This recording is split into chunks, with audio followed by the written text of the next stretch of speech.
Hello good evening friends. நம்ம இன்றைக்கு பார்க்க போகிறது தகவல் ஒழுங்கமைப்பு பொது செக்ஷன் பார்க்க போகிறோம். அதாவது செக்ஷன் 5. இது வரைக்கும் நம்ம 4 டாபிக் முடிச்சிட்டோம். இது 5வது டாபிக் தகவல் ஒழுங்கமைப்பு பார்க்க போகிறோம். இது தகவல் ஒழுங்கமைப்பில் 5 வகையான கேள்வி, 5 வகையாக பிரித்து அவங்கள்ட்ட கேள்விகள் கேட்பாங்க. அதாவது தகவல் ஒழுங்கமைப்பது உங்களுக்கு என்னென்ன விளங்கம் பண்ணிக்கிறோம், ஒரு குறிப்பிட்ட ஒரு தகவலை கொடுத்துட்டு அதில் மென்ஷன் பண்ணி கொஞ்சம் கொஷின்ஸ் கேட்பாங்க. அதாவது அந்த தகவலை நம்ம ஒழுங்குபடுத்தி எடுக்கிறதுக்கு இடையிலேயே நமக்கு டைமிங் போயிடும். அது உண்மையான விளக்கம். ஆனால் லேசா இருக்கும் கேள்வி, பட் அது அந்த ஒழுங்கு பண்ணி எடுத்துட்டோம்னா எல்லாத்துக்குரிய ஆன்சரும் பண்ணிடலாம். இப்போ நடந்த ரெஜிஸ்டார் எக்ஸாம்ல வரை கூட வந்த கேள்வி எல்லாமே தகவல் ஒழுங்கமைப்பு தர கஷ்டம்ன்றதுக்கு எதுவுமே கிடையாது. ரொம்ப ரொம்ப ஈஸி, பட் யாருக்கு டைம் காணாது. சரியா? அதான் உண்மையான விளக்கம். ஏன்னா அந்த ஒரு தகவலை நம்ம திரும்ப வாசிச்சு செய்யறதுக்கு நமக்கு டைம் காணாது 1 hour. அது உண்மையான விளக்கம். ஆனால் இதில் எப்படி கொஞ்சம் குயிக்காக செய்யலாம்ன்றது மேக்சிமம் என்னால் இந்த வரைக்கும் நான் சொல்லித்தாரேன். இதை விட உங்களுக்கு ஏதாச்சும் ஷார்ட் கட் தெரிஞ்சிருந்தா நீங்களும் ஷேர் பண்ணிக்கொள்ளுங்க. சரியா? ஓகே. இப்போ இந்த தகவல் ஒழுங்கமைப்பு பார்த்தீங்கன்னா வகைப்படுத்தல், ஒப்பிடல், இருக்கை முறை, விடயங்களின் ஒழுங்கு வரிசை, தரப்பட்டுள்ள நிபந்தனைகள் என்று சொல்லி 5 செக்ஷனா பிரிச்சு முட்டாங்க கொஸ்டின், அதாவது கேள்வி கேட்பாங்கன்னு சொன்னா, இப்ப இந்த தகவல் ஒழுங்கமைப்பு என்ற கட்டமைப்புக்குள்ள இங்க 5 வகையாக பிரிச்சு உங்களுக்கு வருவாங்க. இதுல நான் உங்களுக்கு 1 by 1 உங்களுக்கு நான் எக்ஸ்பிளைன் பண்றேன். எனக்கு இதுக்கு உங்களுக்கு நிறைய கேள்விகள் தந்து உங்களுக்கு எக்ஸ்பிளைன் பண்றதுக்குரிய நமக்கு இப்ப அந்த அளவுக்கான டைமிங் இல்ல. அதாவது இப்ப கணக்கல் உங்களுக்கு 2 கேள்வி ஒரு செக்ஷன்ல நான் விளங்கப்படுத்துறேன். படுத்து போட்டு நான் உங்களுக்கு எக்ஸசைஸ் தருவேன், நீங்க அதையும் செஞ்சு பாருங்க. ஓகே. ஏன்னு சொன்னா இப்ப நான் இப்ப எல்லாத்தையுமே உங்களுக்கு விளங்கப்படுத்தினா உங்களுக்கும் இப்ப போரிங் தான். இப்போ அதாவது டிஃப்ரெண்ட் நான் உங்களுக்கு விளங்கப்படுத்தணும் ஒவ்வொன்றுக்கும். சரியா? இந்த 5 செக்ஷனை நான் உங்களுக்கு விளங்கப்படுத்தணும். அப்ப அதுக்கப்புறம் நான் கிளாஸ் போவோம். சரியா? நம்ம இன்னும் நிறைய செக்ஷன் இருக்கு படிக்கிறதுக்கு. அப்ப அதையும் படிக்க தனி வேணும். அவங்க ஜென்ரல் நாலேஜும் படிக்கணும், இதுவும் படிக்கணும். அப்ப நமக்கு டைமிங்ன்றது கொஞ்சம் நானும் இப்போ உங்களுக்கு கிளாஸ் ரெடி பண்ணி எல்லாம் செய்யறது கொஞ்சம் கஷ்டம் தானே. சரியா? அதில் ஒரு இஷ்யூவும் இல்லை. ஓகேவா? இப்போ உங்களுக்கு ஏதாச்சும் விளங்கல, எங்களுக்கு இன்னும் எக்ஸ்பிளைன் பண்ணுங்க அப்படின்ட்டு ஏதாச்சும் இருந்து சொன்னா சொல்லுங்க, குரூப்ல போடுங்க பார்ப்போம். சரியா? சரி, ஓகே. நான் விளங்கப்படுத்துறது படிப்பிக்கிறது உங்களுக்கு விளங்குதா விளங்கலையான்றதையும் எனக்கு சொல்லுங்க குரூப்ல. சரியா?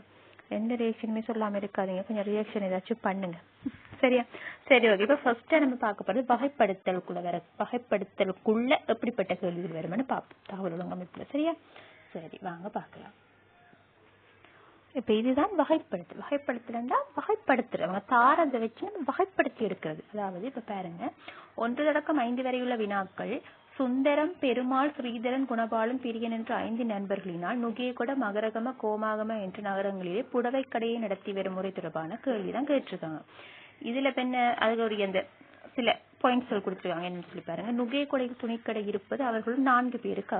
சொன்னாக்கள் மொத்தம் 5 பேர். இதுல 4 பேருக்கு நுகேகொடையில துணிக்கடை இருக்கா.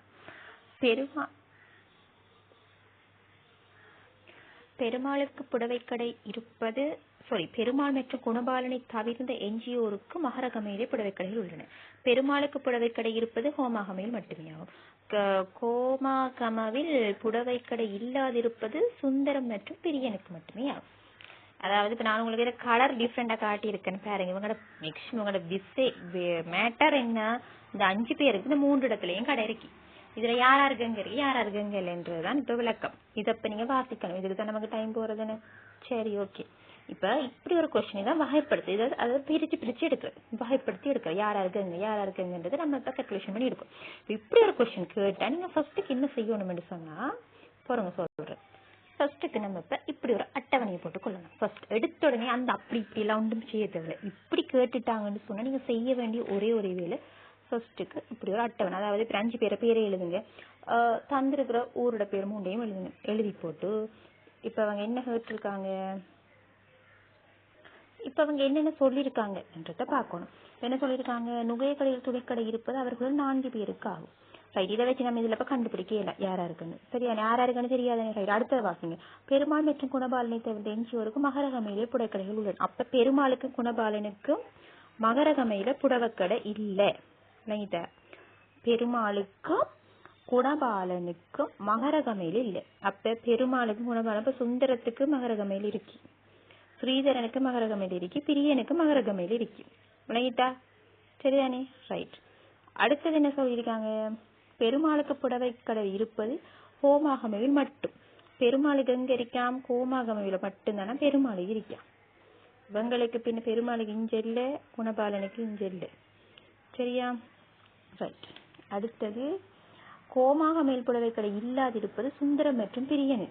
இப்ப கோமாகமவில் யாராருக்கு இல்லையாம்? சுந்தரத்துக்கும் பிரியனுக்கும் இங்க இல்லையா? தானே, சுந்தரத்துக்கும் பிரியனுக்கும் இல்லை. அப்ப ஸ்ரீதரனுக்கும் இருக்கி, குணபாலனுக்கும் இருக்கி. ஏன்? எப்படியும் 2 இடத்துல இப்ப இவங்க 2 பேருக்கு இல்லைன்னு இவங்க சொல்றாங்க. நுகையகொடையில துணிக்கடை இருப்பது அவர்கள் 4 பேருக்கு. இப்ப நுகையகொடையில இவங்கள 4 பேருக்கு துணிக்கடை இருக்கா. அப்ப 4 பேருக்கு இருக்குன்னு சொன்னா இதுல பெருமாளுக்கு எங்க இருக்கி? கோமாகமையில மட்டும்தான் இருக்கு. பெருமாளுக்கு கோமாகமையில மட்டும்தான் துணிக்கடை இருக்கு. அப்ப நுகையகொடையில பெருமாளுக்கும் இல்லை. அப்ப 4 பேர் யாராரு? சுந்தரம், ஸ்ரீதரன், குணபாலன், பிரியா என்று போட்டாச்சு. சரிதான். இப்ப அவங்க அந்த டாபிக்கு நம்ம எல்லாம் மார்க் பண்ணி எடுத்துட்டோம். இப்ப இனி நம்ம கேள்வி செய்யலாம். அதை மட்டும் வாசிங்க. என்ன அவங்க தந்திருக்கிற செக்ஷனை கடகண்டு வாசிங்க. எதுக்கு நம்ம ஃபர்ஸ்டா கண்டுபிடிக்கலுமோ அதை வாசிங்க. அதை வாசி அதுக்குரியதை போடுங்க. இப்ப என்ன, பெருமாள் மற்றும் குணபால் தகுந்த எஞ்சியோருக்கும் மகரகமையிலும் கிடைக்கிற பெருமாளுக்கும் குணபாலுக்கும் மகரகமையில இல்லை. அவங்களுடைய பிள்ளைகளும் மத்தாக்களும் சரியப்படுங்க. எல்லாருக்கும் இருக்கு. ஹோமாகமையில பெருமாளுக்கு ஹோமாகமையில மட்டும்தான் இருக்கு. மற்ற 2 இடத்துலயும் இருக்கு இல்லை. அதை போடுங்க. அப்ப சுந்தரத்துக்கு ஹோமாகமையில இல்லை, நுகையகொடையில மகரகமையில இருக்கு. நம்ம போட்டுலாம். சரி, அது விளங்கிட்டு என்ன சொன்னது? ரைட். இப்ப மேற்குறிப்பிட்ட தகவலுக்கு ஏற்ப இதை நீங்க நோட் பண்ணி எடுத்துக்கோங்க. இப்ப நான் இதை ஹைட் பண்ண போறேன். ஏன்னா உங்களுக்கு அடுத்த கேள்வி உங்களுக்கு வாசிக்கிறதுனால ஹைட் பண்றேன். நீங்க இதை ஃபர்ஸ்ட்டுக்கு இந்த கேள்வி எல்லாம் படிக்கக்குள்ள, இப்ப நீங்க நான் தாரத்தை நீங்க படிக்கிறதுக்குள்ள ஃபர்ஸ்ட்டுக்கு நோட் பண்ணுங்க, எழுதுங்க, மாற்றி பார்க்காதீங்க, எழுதுங்க. நீங்க எப்ப ஒரு கொஸ்டினை திரும்ப திரும்ப எழுதி படிச்சீங்களோ உங்க மைண்ட்ல நல்லா நிற்கும். ஜெனரல் நாலேஜும் சரி, ஐக்கும் சரி. ஒரு கணக்கு 2-3 தடவை செஞ்சு பாருங்க. ஒரு ஃப்ரீ டைம் கிடைக்கிற நேரம் செஞ்சு பாருங்க. இப்ப நைட்ல இப்ப கேர்ள்ஸா இருக்குள்ள நைட்ல 10 மணிக்கு எனக்கு ஃப்ரீ கிடைக்குதுன்னு சொன்னா சரி, ஓகே, பரவாயில்ல. ஒரு 10 மணில இருந்து ஒரு 10:30 ஒரு ½ hour செஞ்சு பாருங்க. இல்ல ஒரு 11 மணி செஞ்சு பாருங்க. நானெல்லாம் நைட் 12 மணி ஆகும் படுக்கிறதுக்கு. அப்படித்தான் நானும் இப்படித்தான். சரியா? இப்ப செஞ்சு பாருங்க, கொஞ்சம் கொஞ்சமா செஞ்சு பாருங்க. செய்ய செய்ய செய்ய செய்ய உங்களுக்கு அது புடி வரும். இப்ப நான் தாரத்து இப்படி வீடியோவை பார்த்துட்டு இப்படி செஞ்சுட்டு இருந்தா நம்ம ஒன்றும் செய்யலாம். நீங்க என்னட்டில்ல, நீங்க வேற எங்க காசு கட்டி படிக்கிறன்றதுக்காக மட்டும் நான் சொல்லல. நீங்க எங்க என்னத்தை படிக்கிறோம் நம்ம திரும்ப அதை கொஞ்சம் ஸ்டடி பண்ணணும். இவ்வளவு பிஸியா நம்ம இருந்தாலும் நமக்குன்னு ஒரு கொஞ்சம் நேரம் இந்த பிள்ளைகளோட இருக்கணும்னா கொஞ்சம் நேரம் தூங்கினதுக்கு அப்புறமாச்சும் ஒரு கொஞ்சம் ½ hour நமக்காக ஒதுக்கி கொஞ்சம் நான் வேலைக்கு போகணும், நான் ட்ரை பண்ணணும் ஒரு இதோட நீங்க கொஞ்சம் செய்யுங்க. கட்டாயமா எல்லாரும் வின் பண்ணலாம் லைஃப். ஓகே, சின்ன அட்வைஸ். மற்றது நான் சொல்லித்தர இந்த விஷயங்கள், சில ஷார்ட்கட்டுகள், சில இதுகளை நீங்க இன்னொரு ஆக்களுக்கு ஷேர் பண்ணக்கூடாதுன்னு நான் சொல்லுவேன். நீங்க கஷ்டப்பட்டு படிக்கிறீங்க, நீங்க காசு விட்டு படிக்கிறீங்க. இதை நீங்க இன்னொரு ஆளுக்கு இந்த வீடியோன்றோட இங்க எல்லாரும் ஷேர் பண்ணலாம். இதை நீங்க ஷேர் பண்ணாதீங்கன்னு நான் சொல்றேன். எந்த ஓன் சஜஷன். இது உங்களை பொறுத்து இருக்குல்ல. நீங்க உங்களோட ஃப்ரெண்ட்ஸுக்கு ஷேர் பண்ண போறீங்கன்னு நீங்க ஷேர் பண்ணிக்கொள்ளுங்க. அதுக்கு நான் ஒன்றும் சொல்லல. பட் ஏன்னு சொன்னா என்னை பொறுத்த வரைக்கும் நீங்க கஷ்டப்பட்டு படிக்கிறீங்க. சில நுணுக்கங்கள், சில ரிக்ஸுகள் மற்றவர்களுக்கு தெரியக்கூடாது. நடக்கிறது எல்லாமே போட்டி பரீட்சை. இன்னொரு சொல்றவங்க உங்களுக்கு காசு தரப்போறது, சோறு படுப்புறது கிடையாது. சரியா? இது நீங்க சொல்ல முடிஞ்ச சொல்றேன். இதுக்கு மேல உங்களோட விருப்பம் செஞ்சுக்கோங்க. சரியா? இதை நீங்க நோட் பண்ணிக்கோங்க. நோட் பண்ணிட்டு இப்ப நான் கேள்வி சொல்ல போறேன். கேள்விக்கு எப்படி ஆன்சர் பண்ணலாம்ன்றதை பார்ப்போம். ஓகே, சரி. இப்ப நம்ம கேள்விக்குள்ள வரும். என்ன கேள்வி கேட்டிருக்காங்க? மேற்குறிப்பிட்ட தகவலுக்கு ஏற்ப கீழே கேட்கப்படும் கேள்விகளுக்கு விடையினை புள்ளிக்கோட்டின் மேல் எழுது. இதுல நான் புள்ளிக்கோடு எல்லாம் போடல. நீங்க செய்யக்குள்ள புள்ளிக்கோட்டை போட்டுப்பாங்க. என்ன கேட்கறாங்களோ அது நம்ம புள்ளிக்கோட்டில் எழுதுனா புள்ளிக்கோட்டில எழுதணும். கோடு போட்டுட்டு நமக்கு மார்க்ஸ் போட மாட்டாங்க. நம்ம சின்ன பிள்ளைகள், நமக்கு இதெல்லாம் விளங்கு தானே, எல்லாருமே டிகிரி ஹோல்டர். அப்ப இது விளங்காத நம்ம இல்ல. அப்ப அது கவலையினமா கூட நம்ம அந்த பிள்ளையை விட்டுறக்கூடாது. ஓகே, எழுதுச்சுன்னா எழுதணும். புள்ளிக்கோட்டில் எழுதுனா நம்பர் போட்டுவாங்க. கோடு போட்டீங்கன்னா நமக்கு சரியா போட்டாலும் நமக்கு அதுக்குரிய மார்க்ஸ் கிடைக்காது. Okay okay. இப்ப புள்ளிக்கோட்டில் எழுதுங்கன்னா புள்ளிக்கோட்டில் எழுதுங்க. நான் உங்களுக்கு இங்க கோடு போட்டு காட்டுறேன். அதுக்காக அப்படின்றதுக்கு இல்லை, எனக்கு இடமில்லாம இல்லை. அதுக்காக நான் உங்களுக்கு அப்படி செஞ்சு காட்டுறேன். நீங்க புள்ளிக்கோட்டு நீங்க இப்ப வீட்டை செய்வீங்களே, இது செய்யக்குள்ள புள்ளிக்கோட்டில் தான் நீங்க செய்யணும். சரியா? நான் சொல்ற இந்த விஷயத்தை விடையெல்லாம் நீங்க இப்ப நான் வீடியோஸ் பண்ணி நீங்க விட ஹைட் பண்ணி பார்க்கலாம். ஸ்டாப் பண்ணிட்டு என்ன விட நான் சொல்ற மாதிரி நீங்களா யோசிச்சுதான் செய்யுங்க. செஞ்சப்பட்டு சரியான மட்டும் பாருங்க. சரியா? ஓகே. இப்ப என்ன கேட்டிருக்காங்க? நுகையகொடை மற்றும் ஹோமாகம போன்ற நகரங்களில் மட்டும் புடவைக்கடை இருப்பது இவர்களுக்கு யாருக்கு? அதாவது நுகையகொடை மற்றும் ஹோமாகம போன்ற நகரங்களில் மட்டும் 2 நகரத்திலே மட்டும் புடவைக்கடை இருக்கிறது யாருக்கு என்று சொல்லி கேட்டிருக்காங்க. யாருக்கு இருக்கு? நுகையகொடையிலேயே ஹோமாகம. இப்ப நீங்க நம்ம மார்க் பண்ணிருக்க மேட்டவன் அதை பாருங்க. யாருக்கு இருக்கு? குணபாலனுக்கு நுகையகொடையிலேயும் ஹோமாகமையிலையும் மட்டும்தான் இருக்கு, மகரகமையிலே இல்லை. அப்ப மட்டும் சொன்னா 2 இடத்துலயும் மட்டும் இருக்கிறாள் யாருக்கு? குணபாலனுக்கு வரும். அப்ப எத்தனையாவது விட வரும்? 3வது விட வரும். சரியா? மூணாவது வரும் இந்த இருக்கு சரியா? மூணாவது வரும். அடுத்தது அதிகூடிய எண்ணிக்கையில் துணிக்கடை இருப்பது யாருக்காகும்? அதிகூடிய எண்ணிக்கையில் துணிக்கடை இருப்பது, அதிகூடிய எண்ணிக்கையில் என்று சொன்னா இப்ப நீங்க எப்படி பார்க்கணும்? மூன்று இடத்துலயும் இப்ப நம்ம அந்த அட்டவணையில மார்க் பண்ணி வச்சிருக்கோம், அதுல மூன்று இடத்துலயும் யாருக்கு துணிகள் இருக்குன்னு சொல்லி பாக்கலாம். மூன்று இடத்துல யாருக்கு சரி வந்திருக்கு? ஸ்ரீதரனுக்கு. அப்ப ரெண்டாவது விட ஸ்ரீதரனுக்கு தான் இருக்கு. நல்லா பாருங்க. ஒரே நகரங்களில் புடவை கடைகளை நடத்தி வருகின்ற இருவரும் யார்? ஒரே நகரத்துல புடவைக்கடை நடத்தி வரார்கள் ரெண்டு பேரும் யாரார்கள்? ஒரு நகரத்துல சுந்தரம் மற்றும் பிரியன். ஏன் ரெண்டு பேரும் இங்க நடத்தி வராங்க? நுகையகொடையிலையும் சுந்தரனும் பிரியனும் நடத்துறாங்க, மகரகமையிலையும் சுந்தரனும் பிரியன் நடத்துறாங்க. மத்தாக்கள் அப்ப நடத்தல. நல்லா பாருங்க சரியா? நீங்க அந்த மார்க் பண்ணி வச்சிருக்கோம், அதை பார்த்தோம்னு சொன்னா நம்ம குயிக்கா போட்டணும். அப்ப அதுக்கு முதலாவது விட வரும் என்ன? சுந்தரம் மற்றும் பிரியன் முதலாவது. சரி, அடுத்தது நாலாவது சொல்லி பிரியன் என்பவர் புடவைக்கடை நடத்தி வருகின்ற நகரங்களிலே புடவைக்கடை நடாத்தி வராதவர் யார்? கேள்வி நல்லா வாசிக்கணும். நம்ம எடுத்தோன்னா நடத்தி வாரவர் தானே என்று அப்படி பிள்ளை விட்டு சந்தர்ப்பங்கள் நிறைய இருக்கும் நிறைய பேருக்கு. அதால கேள்வி வராதவர் என்று கேட்டிருப்பாங்க. நல்லா வாசிக்கணும். வராதவர். பிரியன் என்பவர் புடவைக்கடை நடத்தி வருகின்ற நகரத்தில் புடவைக்கடை நடத்தி வராதலாரு? பெருமாள் வருவார். சரி, பெருமாளுக்கு தெரியும் உங்களுக்கு. அவருக்கு அடுத்தது மூன்று நகரங்களிலேயும் இந்த 5 பேர் நடத்த மொத்த புடவைக்கடை எண்ணிக்கை அது எத்தனை சரி வந்திருக்கோ அத்தனை சரியை மண்ணினீங்கண்டா ஆன்சர் வரும் 10 பேர். எண்ணிப்பாரு எத்தனை சரி 3 பேர் நடத்தி வர மொத்த புடவைக்கடை எண்ணிக்கைன்னு சொன்னா எத்தனை சரியோ அத்தனை சரியை மண்ணிங்கன்னா சரி நான் மார்க் பண்ணி வச்சிருக்கேன். விளங்கிட்டா? இப்படி சொல்லிவிட ஃபர்ஸ்ட் அட்டவணையை போடுங்க. இப்ப நம்ம சில பேர் போடுறது இப்படி ஒரு நீட்டுல ஒரு விழுதோ இல்லாட்டி இப்படி எழுது அவங்க அலைஞ்சார் பக்கத்துல எழுதி எழுப்ப ஒரு ஆளுக்கு எழுதி திரும்ப எழுதுற இன்னொரு ஆளுக்கு எழுதி. அப்ப அதுக்கு டைம் போகும். இப்ப பெருமாளை போட்டு அவருக்கு மகரகமே நுகையொன்று எழுதுற திரும்பி இன்னொரு ஆளுக்கு போட்டு மகரம். இதெல்லாம் நமக்கு இதை விட ஒரு அட்டவணையை போட கடவரன்னு மார்க் பண்றேன். ரைட். அப்ப நம்ம டைம் நமக்கு மிச்சமாகும். இதுக்கு தான் சொல்றேன். சரியா? ரைட். இப்ப இன்னொரு கணக்கு விளங்கப்படுத்துறேன் பார்ப்போம். சரியா? இப்ப இதுவும் அதே மாதிரி தான் பாருங்க. 6 தொடக்கம் 10 வரையுள்ள வினாக்கள் குறித்த ஒரு பரீட்சை ஒன்று மாணவர்கள் பெற்றுக்கொள்ளப்பட்ட விசேட சித்திகள். இந்த கூட வாசிக்கத்துல நீ இருக்க தேவையில்லை. அதாவது வாசிக்கணும் இந்த கூட எழுத்து தொடர்பான கீழே உள்ள அந்த கூட ஃபுல்லா வாசிக்கணும். இப்ப என்ன சொல்லிக்காங்க? 6-10 வினாக்கள் குறித்த ஒரு ரைட் இது ஓகே என்னோட கலந்து நாங்களும் போய் வாசித்து கணக்கு வாசித்து மீனக்கட்டு வாசி நமக்கு டைம் போகும். சரியா? அடுத்தது பாருங்க. கணினி விஞ்ஞானம் பகுதிகள் வரலாறு நம்ம 5 வினாத்தாள்களை மட்டும் கொண்ட குறித்த பரீட்சை ஒன்றுக்கு தோற்று ABCDE என்ற 5 மாணவர்களால் கீழே குறிப்பிட்டுள்ள அந்த பாடங்கள் சிறதி. நான் உங்களுக்கு நீங்க எக்ஸாம்ல வாசிக்கணும் நான் உங்களுக்கு செஞ்சு காட்டுறேன். சரியா? நான் என்னடா அப்படி கடகரன்னு போறேன்னு யோசிக்காதீங்க. நீங்க இப்படி இந்த கடகரன் டக்குன்னு வாசிங்கன்னு சொல்றேன். சரியா? மினக்கட்டு வாசிச்சிருக்காம உங்களுக்கு விளங்க நீங்க என்ன சொல்றேன். சரியா? ஓகே. இப்ப என்ன சொல்லியிருக்காங்க? கணினி விஞ்ஞானம் பௌதிகவியல் வரலாறு கணிதம் நடனம் என்ற 5 வினாத்தாள்களை கொண்ட ஒரு பரீட்சைக்கு ABCD என்ற 5 மாணவர்கள் தோற்றிருக்காங்க. அதை பற்றி ஒரு பாயிண்ட்ஸ் தான் கீழே தந்திருக்காங்க. என்னென்ன தந்திருக்காங்கன்னு பார்ப்போம். BE என்ற மாணவர்கள் நடனம் கணினி ஆகிய பாடங்களுக்கு விசேட சித்தியை பெற்றிருக்காங்க. அடுத்தது கணினி விஞ்ஞானம் பௌதிகவியலுக்கு AB என்ற 2 பேர் பெற்றிருக்காங்க. பௌதிகவியல் வரலாறுக்கு ACD என்றார்கள் பெற்றிருக்காங்க. AC என்ற 2 மாணவர்களும் பௌதிகவியலுக்கும் கணிதத்துக்கும் பெற்றிருக்காங்க. வரலாறு நடனத்துக்கு DE என்று 2 மாணவர்கள் பெற்றிருக்காங்க. எல்லாரும் விசேட சித்தி பெற்றுன்னு சொல்லித்தாங்க தானே. அப்ப எல்லாம் விசேட சித்தி தான் வேற. அதை ஃபுல்லா திரும்ப வாசிச்சு கொண்ட அவசியம். என்னென்ன எழுத்து என்னென்ன பாடம் என்னென்ன எழுத்தாக்கள் என்னென்ன பாடம் என்றதை மட்டும் பார்த்தா போதும். இப்படி தந்தாலும் நீங்க எப்படி செய்யணும்னு சொன்னா போதும். இப்ப அவங்க தந்திருக்கிறாரே இதுக்கு இதே மாதிரி நீங்க அட்டவணையை போட்டுக்கொள்ளுங்க. அதுக்கு அட்டவணை தானே. இதுக்கு அட்டவணை இப்படி தந்தா வகைப்படுத்தலுக்குள்ள வருமென்று சொன்னா நீங்க அட்டவணையை போடுங்க. இப்ப என்ன சொல்லியிருக்காங்க? ஃபர்ஸ்ட் BE என்ற 2 மாணவர்களும் நடனம் கணினி விஞ்ஞானம் ஆகிய பாடங்களுக்கு விசேட சித்தி. அப்ப பியும் ஈயும் பி எங்க இருக்கு? இந்த இருக்கு. என்னென்ன பாடம்? நடனமும் கணினி விஞ்ஞானம். அப்ப பி கணினி விஞ்ஞானத்துக்கு சரி போடுங்க, நடனத்துக்கு ஒரு சரி போடுங்க பிக்கு. சரியா? அடுத்தது கணினி விஞ்ஞானம் பௌதிகவியல் ஆய்வுகள் ஏயும் பியும். ஏ கணினி விஞ்ஞானமும் பௌதிகவியலும் ஏ. சரியா? அதே இதுல என்ன சொல்லிருக்கு? ஏயும் பியும் கணினி விஞ்ஞானம் ஏற்கனவே போட்டுட்டோம். அடுத்தது பௌதிகவியலாம் திரும்ப. அப்ப பௌதிகவியலுக்கு போடுங்க. அடுத்து என்ன சொல்லிருக்காங்க? பௌதிகவியல் வரலாறு ஆகிய படங்கள் ACD என்று 3 மாணவர்களும். இப்ப பௌதிகவியலும் வரலாறும் ஏ போட்டாச்சு. அப்ப ஏ கடிஷன்ல வரலாறு மட்டும் வரும். சிக்கு பௌதிகவியலும் வரலாறும் வரும். சிக்கு பௌதிகவியலும் வரலாறும் வரும்.